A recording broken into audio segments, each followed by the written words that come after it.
Hi guys, today we're going to be talking about 5 misconceptions about lipoma. So before we get into the video, please like, comment and subscribe. That is the only way you're going to support me as a lipoma patient that I am. So one of the stuff I've heard about lipoma is lipomas can be caused by trauma.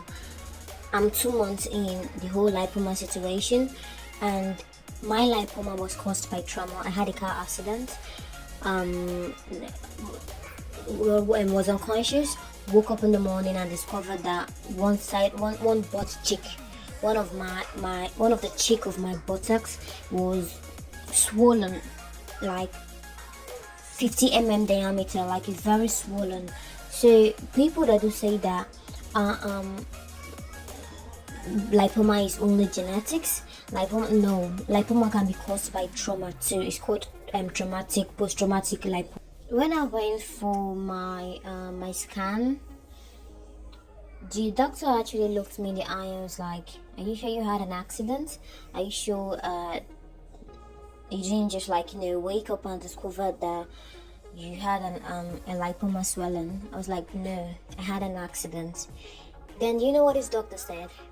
Lipoma can be caused by accident or trauma, and I was like, "What? wait, what?" Then I decided to go home and do a little bit of research regarding this traumatic lipoma. So I went home, I took out my phone, I went to Meta AI and I asked a few questions, and this was the response of Meta. Trauma induced lipoma are thought to occur due to fat cell disruption. Trauma can cause damage to fat cells, leading to their release and subsequent growth in an abnormal location. 2. Inflammation.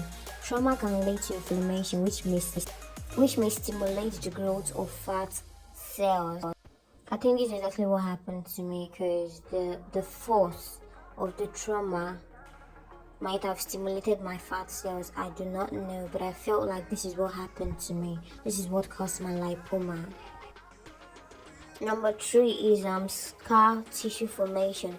Trauma can cause scarring, and lipomas can develop within scar tissues.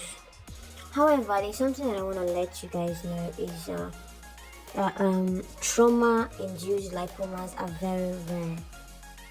Lipomas are usually idiopathic, of unknown cause, or associated with genetic factors. Like for example, your grandma had lipoma. Another member of your family is bound to have lipoma, or your grandpa has lipoma. Another member of your family is bound to have lipoma. So number 2 misconception about lipoma is that lipoma only affects obese people, like people that are very fat or chubby or that have obesity. But that's not true. Lipoma can affect anybody, like anyone, regardless of your weight, your body mass, or whatever, all shapes and sizes. Lipoma can affect anybody as long as it's in your gene. Is Lipoma is also genetic, so if someone in your family has it, you're bound to have it, right? So it doesn't matter if you're slim, you're fat, you're chubby, you muscular. If you're gonna have lipoma, you're gonna have lipoma. There is no helping it.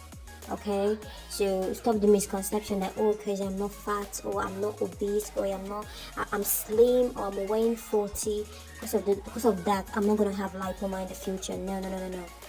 Doesn't work that way, honey. I'm quite slim. I'm very slim, but I have lipoma. So, no.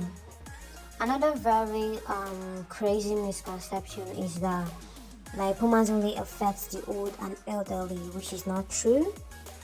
I'm 23 and I have. So you don't allow anyone tell you that, oh, you don't have a lipoma because you're not up to 50 years or you're not up to 60 years. Lipomas can occur in individuals of any age, from infancy to old age. You can be an infant, you can be 2 years old and have lipoma, as long as it's in your genes, as long as it's genetic to you. The only thing you're gonna say is that, okay, lipomas are more common in middle age than older adults. they are more common. Doesn't mean that people of younger line doesn't have it or anything. Just that are more common in elderly people. Infants and children has can have lipoma. Young adults can have lipoma. Middle-aged adults can have lipoma. Older adults can have lipoma. So guys, I've exhausted all my juice for today.